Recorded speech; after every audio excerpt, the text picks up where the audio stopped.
কি দেখি মনে হচ্ছে যে শুধু আমি জামা কাপড়ই দেখাচ্ছি। নো, এই তো দেখো, এই এতগুলো সালাপোনাকে দেখাইলাম। তোমরা অবশ্যই সবাই মাশাআল্লাহ বলবা ওদেরকে দেখে, কেননা ওদেরকে আজকে অনেক সুন্দর লাগতেছিল। আর এগুলো সব ওদের গিফট ছিল ওদের মামার তরফ থেকে। তো ভাবলাম যেহেতু আজকে আমরা বের হচ্ছি, সেক্ষেত্রে এগুলোই ওদেরকে পড়ায় নিয়ে চলে যায়। তো চলো আজকে কোথায় গেলাম সেটাই তোমাদের সঙ্গে শেয়ার করবো। Hello everyone, welcome to my another new blog. তো আজকে আমরা সবাই একদম রেডি হয়ে একদম সাজগোজ করে বের হয়েছি। তো আজকে আমরা চলে আসছি আমার ননদের বাসায়। ছোট ভাইয়ের বউটাকে নিয়ে আজকে বের হয়ে গেছি, সঙ্গে বাবুদেরকেও সবাইকে নিয়েছি। অ্যান্ড ও আমি যেখানে যাই সবসময় না ওকে নিয়ে যাই, তোমরা প্রায় ভিডিওতে দেখবা ওকে। বাট ও যেখানে যায় আমাকে নিয়ে যায়। তো এর আগে যখন আমি গেছিলাম আমার ননদের বাসায় তখন কিন্তু ওকে ছাড়াই গেছি। তো ফাইনালি আজকে ওকে নিয়েই চলে গেলাম। যাওয়ার পরে এখানে হচ্ছে বাচ্চাদের নুডলস রান্না করে খাওয়াইছে, যেহেতু বাবুদের ক্ষুধা লেগে গেছে। আর এক জায়গা থেকে এক জায়গায় গেলে, বিশেষ করে আমি মনে করি আমার বাচ্চারা যখন ওর ফুপির বাসায় যায়, ওদের মনে হয় সবসময় ক্ষুধা লাগতেই থাকে। মানে ওরা যেটা আবদার করে সেটাই ওর ফুপি দেওয়ার চেষ্টা করে। বাট আলহামদুলিল্লাহ দেয়, অনেক ভালোবাসে।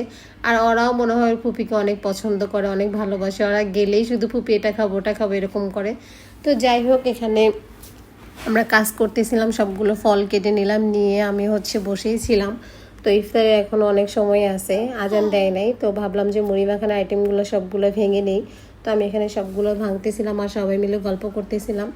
তো বাচ্চাদের আসলে এতগুলো বাচ্চা এক জায়গায় হয়ে যে আজকে এত সুন্দর শান্ত হয়ে আছে, মাশাআল্লাহ। এখানে কিন্তু অনেকগুলো বাচ্চা। তো যাই হোক, বাবুগুলো অনেক ভদ্র হয়ে গেছে আজকের দিনের জন্য। এই যে আমার বেস্টি। তো যাই হোক, কেমন লাগতেছে সবাই অবশ্যই ভিডিওটা কমেন্ট করে দিবা যে ভিডিওটা কেমন হয়েছে। তো এখানে সুন্দর করে সবগুলো নিয়ে আমরা বসে আছি। আজান দিচ্ছে না কেন বলতেছি, তো এখানে আমি বলতেছিলাম যে 10 বেজে গেছে, কী ব্যাপার আজান দেয় না কেন, মানে আজানটা শোনা যাচ্ছিল না। তো ফাইনালি আমরা জানালার কাছে কান পেতে দেখলাম যে না, আজান দিতেছে। তো এই মুহূর্তে আমরা সবাই খেজুর মুখে নিলাম, নিয়ে ও যে আমার মেয়েটা ওর মামনিকে ভিডিও করতেছিল, তাই বললো যে মায়ের দিবে। তো এখানে আমরা ইফতার করার শেষে আর কি, ফল টল খাওয়ার শেষে তারপরে হচ্ছে এখানে মশলা আইটেমটা মাখাইছি। মুড়ি মাখানো এখানে খুবই অল্প মুড়ি মাখাইতে চাইছিলাম, বাট তারপরেও বেশি হয়ে গেছে। আর এরকম ওর সাথে আমি সবসময় দুষ্টামি করি, আসলে ও একটু ডায়েট করতেছে। মানে এখানে কিন্তু আমরা তিনজনেই মানে হালকা পাতলা ডায়েট করি, বাট আমার দরকার নেই, তারপরেও করি। তো এখানে বেগুনের আইটেমটা আমি ওকে বললাম যেটা আজকে খাইলে কিছু হয় না, সবাইকে বললাম যে আজকে খাইলে কিছু হয় না, খাও, একদিন খাইলে কিছু হয় না। তো এটা নিয়ে আমরা সবাই অনেক মজা করতেছিলাম। তো যাই হোক, মজার শেষে ফাইনালি আমাদের খাওয়া দাওয়া শেষ। তো খাওয়া দাওয়া শেষ করে আমরা অনেক সময় বসেছিলাম, প্রায় 2 ঘন্টার মতো। দেন হচ্ছে এখন বাসায় আসার সময় হয়ে গেছে।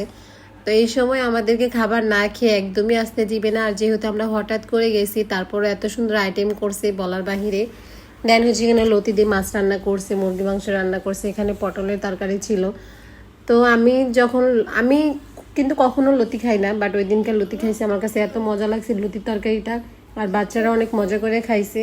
তো ফাইনালি হয়তো সামনাসামনি বলতে পারি নাই, বাট ভিডিওর মাধ্যমে বলি তরকারিগুলো আইটেম অনেক মজা হয়েছে, বিশেষ করে রান্নাটা মেবি অসাধারণ হয়েছে। আমরা সবাই অনেক মজা করে খাইছি এবং দিনটা অনেক ভালো গেছে, সবার সাথে এনজয় করছি, হাসছি, খেলছি। আলহামদুলিল্লাহ আবার নেক্সটে যাব।